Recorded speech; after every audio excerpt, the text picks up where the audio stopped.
Oh, ça l'autre.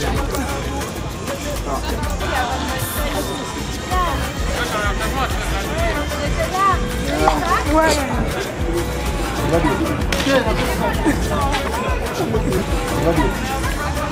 Ya balik.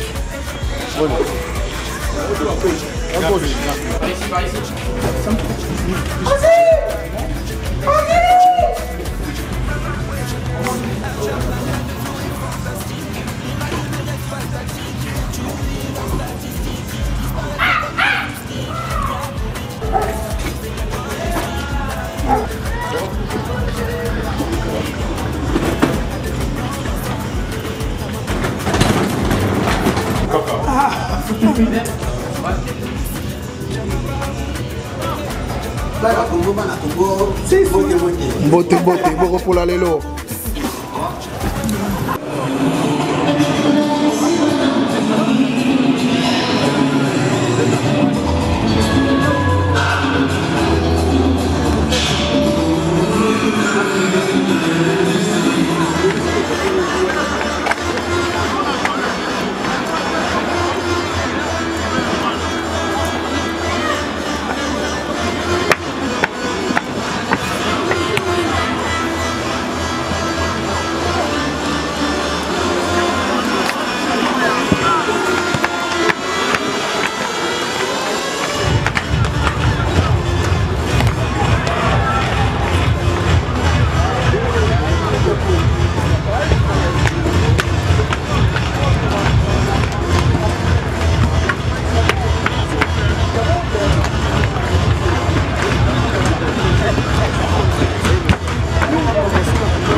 On est tous unanimes qu'on a vu un beau match.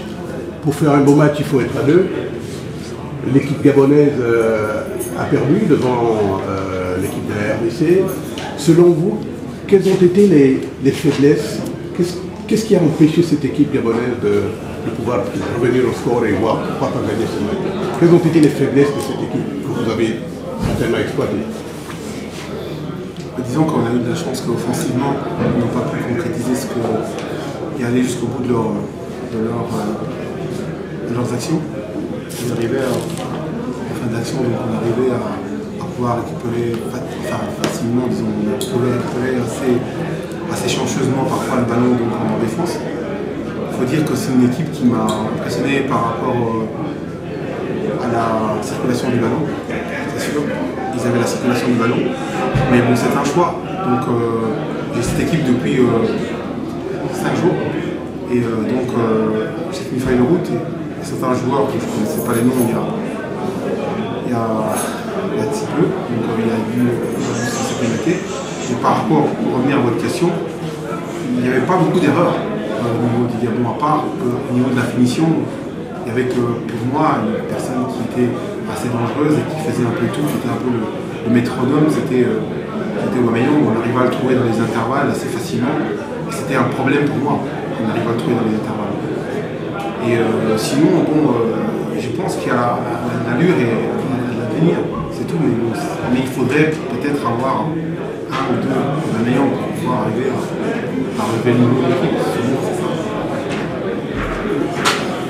Vous savez, je suis pas savant, donc la seule chose que moi j'ai vue dans ma lecture, c'est que bon, Aubameyang avait le ballon trop facilement. Et donc mon triangle était là, fatigué peut-être du manque de récupération du match qu'ils ont presté il y a quelques jours. Ou alors ça allait trop vite, je ne sais pas. Mais bon, on va voir un peu ce qui va se passer au niveau des vidéos et tout. Du moins Flo, puisque bon, je remets le flambeau à Flo. Mais à Florent Ibenge. Mais le fait de pouvoir isoler, de pouvoir priver Aubameyang du ballon, pour moi, c'était la clé. C'était la clé, parce que bon, c'était lui qui était en train de tourner. Bon, j'avais les moyens de le faire, mais c'était sur le banc. Alors si vous mettez quelqu'un qui est aussi fort, qui sait garder le ballon, donc ça va aussi prendre aussi des éléments gabonais sur Kebano, qui sait distribuer. Alors vous avez trois phénomènes devant, qui sont Bonazi, qui sont Mbélé et bien entendu Mbokani, qui sait garder un ballon. Parce qu'on souffrait, première mi-temps, le ballon revenait trop vite. On n'avait pas gardé le ballon, ça revenait et tout, donc ça nous faisait un peu souffrir. Et ça, bon, le Gabon n'a pas assez profité, je dirais plutôt de ça. C'est là qu'il aurait dû profiter. Mais je ne suis pas certain que si à l'entame du match, on aurait pris l'équipe qui avait joué contre le Nigeria, ils auraient développé leur football. Ça, j'en suis persuadé. Mais il faut admettre que le Gabon a une terrible équipe. Je l'ai affronté 2 fois en U23 pour les éliminatoires des JO en 2012. 2012, c'est ça. Au Gabon, on avait eu la chance de gagner 1-2. Et chez nous 1-0, mais c'est chaque fois la même chose. Le Gabon a développé un football extraordinaire, un football avec presque pas de déchets au niveau de la circulation de la balle plutôt. Par contre, au niveau de la finition, ils n'ont pas les attaquants que le Congo a.